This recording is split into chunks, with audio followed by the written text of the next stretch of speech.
Seiko Tokyo, it's the men's 100 meters world final. 男子 100m 決勝。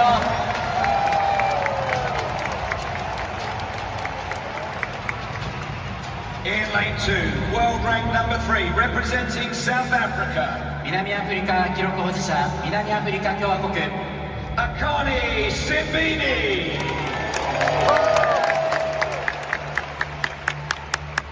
Lane 3, twice the African under-20 champion representing Nigeria. パーソナルベスト9秒88ナイジェリア。Kayinsola Ajayi. Lane 4, 6 times the world champion, the Olympic champion for the USA. ブダペスト大会金メダル、アメリカ合衆国。Noah Lyles.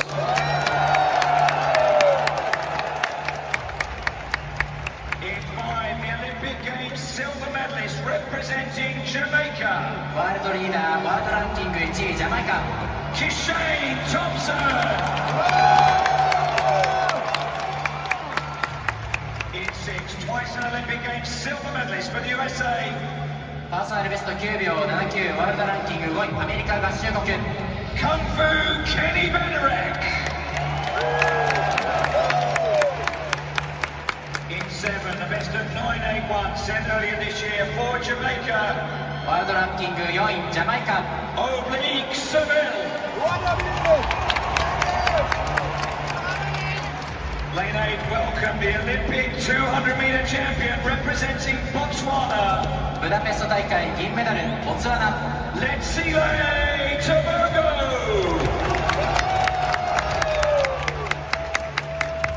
Lane 9, a lifetime best set here at 9:87, representing South Africa.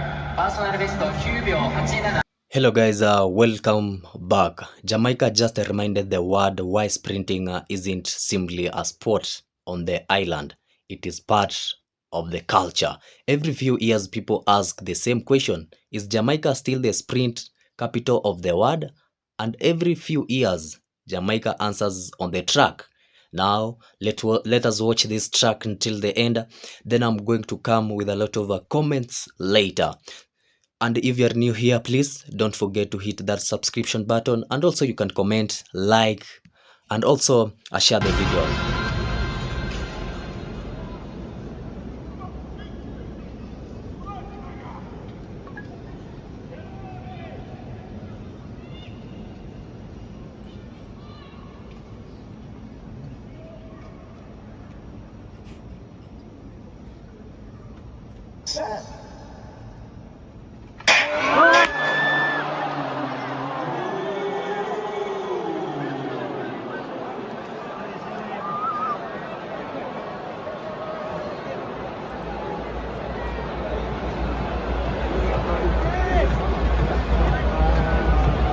The tension just needs to go a little higher.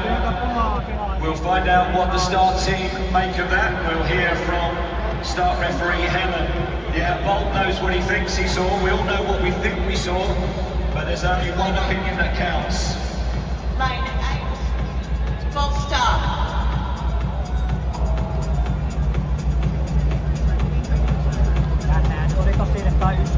And unfortunately, it is a red card. It's a disqualification for Letsile Tobago. We go against Simbini, Ajayi, Lyles, Thompson, Benarek, Seville, and Leon Layla. The start is crucial, nice and quiet.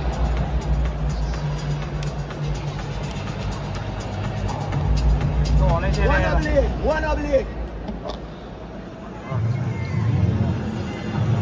On your marks. 1, 2, 1, 2.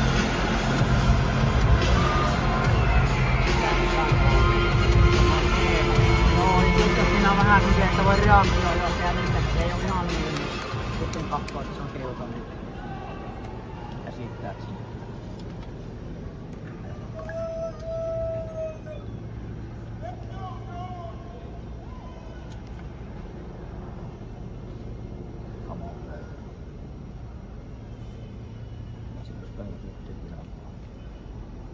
Set.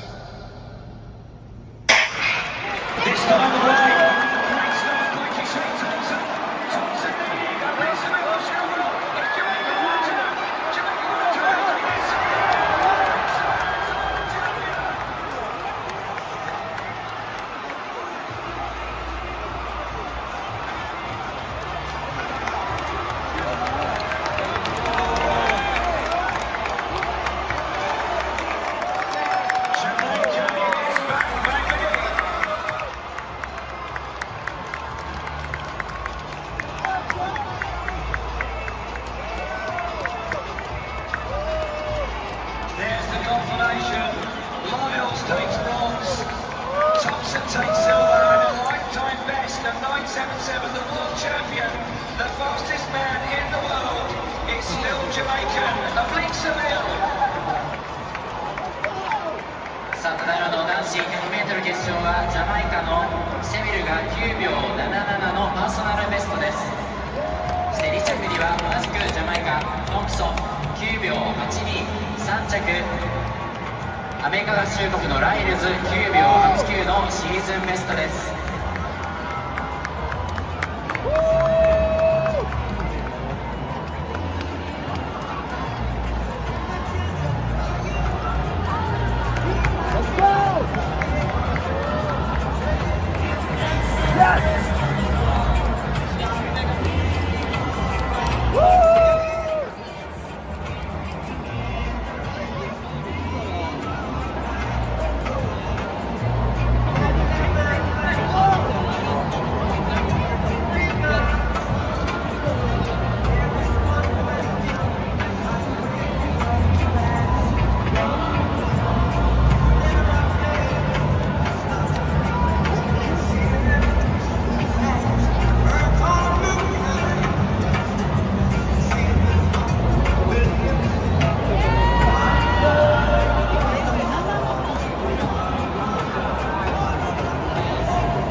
There's the replay. Look at the pickup from the two Jamaicans as they come upright. They're already 1 and 2.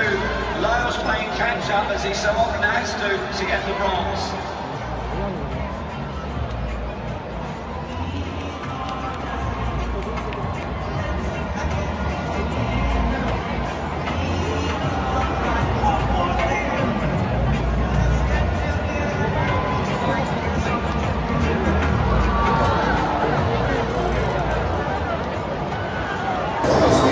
Well, let's have a look at the athletes from the first heat. Matt Hudson-Smith, by the way, the European champion and bronze medalist at the World Championships, goes in heat 4 for England. There's the lineup: Gelden Hayes of Namibia, Timbachi of Vanuatu, Anthony Cox of Jamaica, Solomon of Australia, Steve Solomon, watch him, Kumaraj of Sri Lanka, Desroy Jordan of St Vincent and the Grenadines, and Shay Lara of Trinidad and Tobago on the outside.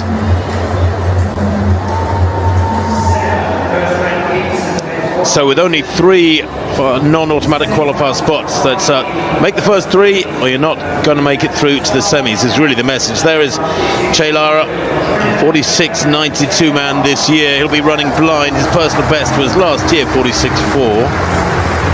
In lane 7 for St Vincent and the Grenadines. He's actually the national 800 metres champion this year. Desroy Jordan, the 21-year-old, best of 47.76 this year. In 6, Kalinga Kumaraj of Sri Lanka, 3 times their champion and the reigning champion, set his personal best actually, but back on the 23rd of April. He hasn't raced since the middle of June. In 5, the very experienced Australian Steve Solomon, 8th in the Olympic Games in London 2012. Remember that, 10 years ago now. A semi-finalist in Tokyo last year, and he holds the Australian record for 400 indoors at 45.4. Good athlete. There's Anthony Cox of Jamaica. Had COVID in Eugene, but was able to compete in the heats of the 4x400 for his nation. Came 3rd in the Jamaican Championships earlier on this summer. There's Obidia Timbaki of Vanuatu. Went out in his heat for the World Championships, the 19-year-old, best of 52.85 this year, and that is his lifetime best.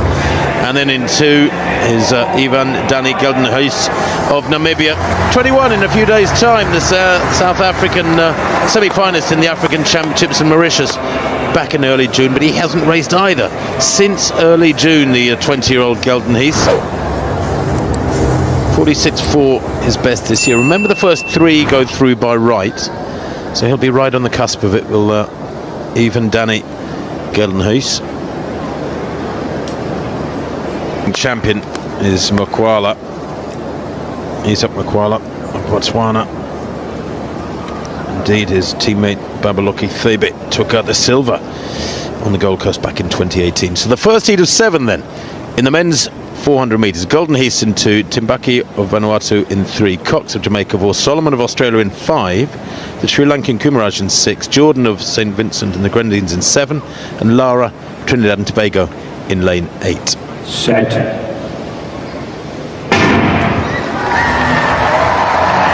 Well, qualifying from this should be a formality for an athlete of the calibre of Steve Solomon of Australia, but he'll want a solid run. He's in 5. They're right in the centre in the yellow with the greenish shorts, 4th from left at the moment, moving well down the back straight. And actually quickest away is Kumaraj of Sri Lanka, really quick through the first 200 in that blue strip. He's a 45.8 performer this year, but he leads at the moment by quite some margin. Solomon going okay right in the centre. Inside him, the Jamaican vest of Anthony Cox is moving well around the second bend as they come into the straight. Kumaraj has given 101% through the first 300. Now he's chased down by the big figure of Cox, the Jamaican, who looks very strong for the last 50. Solomon follows him through, and he's under real pressure here for 3rd place, and I think he just loses out there to Golden Heath of Namibia, who gets 3rd spot. It is the first 3, remember, who go through by rights, and I think despite giving everything for the first 380, it was nearly enough. Kumaraj of Sri Lanka might just have got run out of it. It was very tight at the line. No doubting the strong finish and fine form of Anthony Cox. Maybe a little bit frustrated after not being able to give his all in Eugene a couple of weeks back because of COVID, but he wins in 45.51. That is only a couple of clicks outside his lifetime best from earlier on this season. And Steve Solomon, 45.98, a solid 2nd for Australia. And it was even Danny Gelden Heath of the Namibia who took 3rd place, 46.51. Kumaraj will have to wait and see, but 46.53, I'm not sure it'll be quick enough. Desiree Jordan of St Vincent and the Grenadines, a personal best for him, significant leap forward, 47.29. I was absolutely willing the Sri Lankan 3rd from the left here as we look at it to get himself home in the top 3. It was a really bold piece of running because he knew the likes of Cox of Jamaica and Solomon, who seems to have been around for a lifetime, made the Olympic final, must have been a teenager then back in 2012. The Sri Lanka knew that they would be coming and closing, and that he'd start wading through treacle towards the back end of the race. Gelden Heath did really well to come through in lane 2. Good running by Cox, just off the podium in the World Youth a few years ago. So unlucky to get COVID in Eugene and not be able to perform at his best. It's a good run by Solomon there, and Gelden Heath out dipping Kumaraj. So the Sri Lankan will have to wait to see whether he can claim one of the 3 non-automatic spots. But remember, that's 3 non-automatic spots from 7 heats. Good running by Cox, 3rd in the Jamaican national champs. Just to make it as any level of international in a Jamaican sprint event shows you the calibre of the man we've just been watching, just off the podium in the World Youth, and he'll be absolutely determined to remind everybody what he could have produced in Eugene had COVID not brought his aspirations at the Worlds to a premature end. Well, there it is. You can see the fine form of Anthony Cox. Bottom of picture. Working hard with the arms there. And that is very nearly a lifetime best. And I think there's considerably more to come from the 21-year-old. Solomon of Australia in the dark glasses. Moving well, and you can see the effort from even Danny Gelden Heath. Here he is with about 40 to go. He's way back in 4th, but he keeps battling away. Kumaraj by far the smallest of the 4 in shot, just tying up the stride length going, the knees not coming up over the final meters, and he just gets out dipped by the Namibian, giving himself an early 21st birthday present in effect. There it is. Anthony Cox wins for Jamaica, 45.51. A lovely big capital Q beside his name. Steve Solomon likewise for Australia in 2nd place, and Gelden Heath of Namibia taking that precious 3rd spot by 4 100ths of a second. Sorry, 2 100ths of a second of Kalinga Hua Kumaraj of Sri Lanka. I hope you have seen that video until the end, and what I can say is that every few years people ask the same question: is Jamaica still the sprint capital of the world? And every few years Jamaica answers on the track. The last performances once again showed us something bigger than medals, and at times this is not a story about one athlete carrying a nation. It is a story about a system, a mindset, and a culture that keeps producing champions. Let's start with the men's 100 meters. Kishen Thompson delivered a massive statement performance, running a lifetime pace and showing exactly why so many people believe Jamaica's next generation is already here. But what stood out wasn't just speed, it was a composure. And for you in order to win and in order for you to be a champion, you must have what we call composure, because in Jamaica sprinting isn't treated like a rare achievement. It is expected, and that is what makes Jamaica track culture different. Because I've been telling you, if you are running, you're a sprinter from Jamaica, always put this at the back of your mind, that you are not just running for yourself. You are running for the entire Jamaica, and you are going to build a legacy that is going to be carried from one generation to the next. So it is for you to compose yourself once you are on those track. That is what we call composure, and composure is very important for a Jamaican sprinter. With that, you are going to win the race, and that makes it different, and it is treated like culture. At the same time, Oblig Sofil showed once again that Jamaica doesn't depend on one superstar. Competition inside Jamaica is so intense that even making the top level feels like competing in a final before the final. Then the focus moved to the men's 400 meters. Anthony Cox's performance told another side of the Jamaican story, not dominance, resilience. After setbacks and illness, many athletes lose confidence, but champions think differently. Cox stepped back onto the track and delivered a strong performance, not because the conditions were perfect, but because preparation, I believe, don't disappear after difficult moments. Because I've been telling you that for you to win, you must have what we call preparation. Without enough preparation, once you're not on those tracks, you may end up failing. And timing is very important as a sprinter. You must be timing very well, because if you are not going to time very well, you might lose this match. That mentality says something important about Jamaica athletics.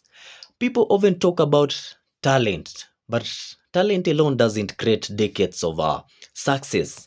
Success is built through early mornings, repeated training, competition, pressure, expectations, and thousands of days of doing the work when nobody's watching. That is why Jamaica continues producing world-class sprinters generation after generation.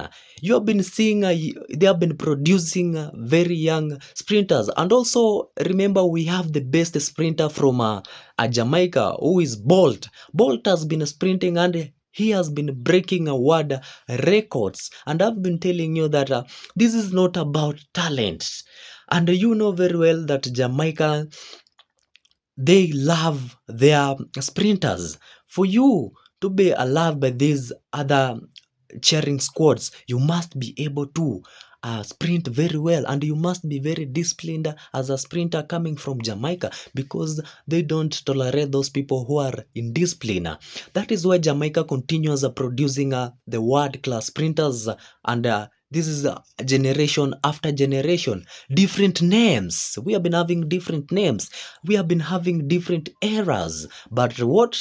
Same mentality. If the same mentality is that they should be coming out as champions, the world keeps searching for Jamaican secret. Maybe the answer is simpler than people think. In Jamaica, greatness isn't treated as impossible. It is treated as normal, because for people to love you, you must be able to give them the best. It is a trend there. It is normal. And when an entire culture believe excellence is possible, results becoming now the tradition.